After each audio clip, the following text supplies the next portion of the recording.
Il souffre de son immortalité et de sa condition chez Anne Rice. Il est l'une des victimes romantiques d'un amour déchirant chez Bram Stoker. Quoi qu'il en soit, le vampire est peut-être l'un des personnages les plus ancrés dans notre imaginaire. Nos vaillants reporters sont partis rencontrer quelques spécimens sur le réseau. Reportage angoissant. La Camarilla française est une association qui regroupe les différentes villes en France des personnes qui jouent à vampire grandeur nature.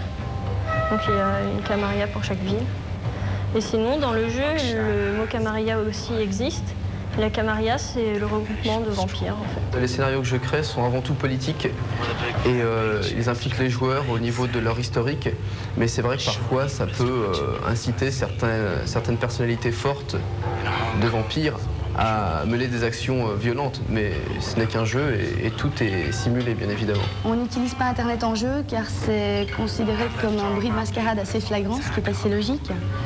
Donc on évite d'aborder tout ce qu'on a pu apprendre via le net parce qu'on ne peut pas. Internet me sert surtout à communiquer avec les autres joueurs, à envoyer des emails et aussi voir ce qui se passe dans les autres villes. Je dirais que pour la moitié d'entre eux, c'est assez important parce qu'ils communiquent avec moi pour l'interaction de leurs personnages, pour la gestion de leurs influences et puis pour les informations qu'ils peuvent glaner ça et là lorsque je la mets à jour. En France, c'est assez difficile à savoir, je dirais entre 300 et 400 vampires.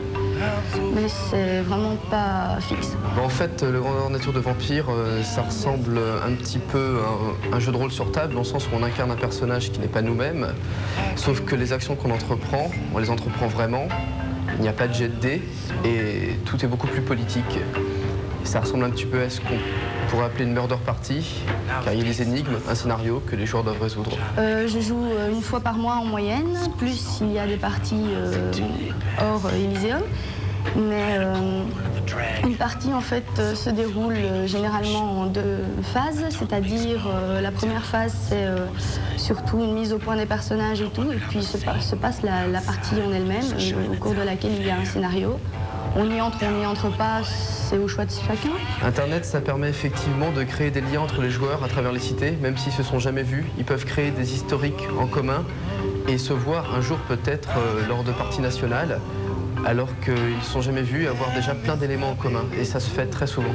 Si un vampire trahit la mascarade, il peut encourir une chasse au sang, ce qui fait qu'on le tue. Aussi simple que ça. Et voilà, NetSurf clôt maintenant son flash spécial consacré au centenaire de Dracula et vous reviendra vous conter d'autres mythes demain, même chaîne, même heure.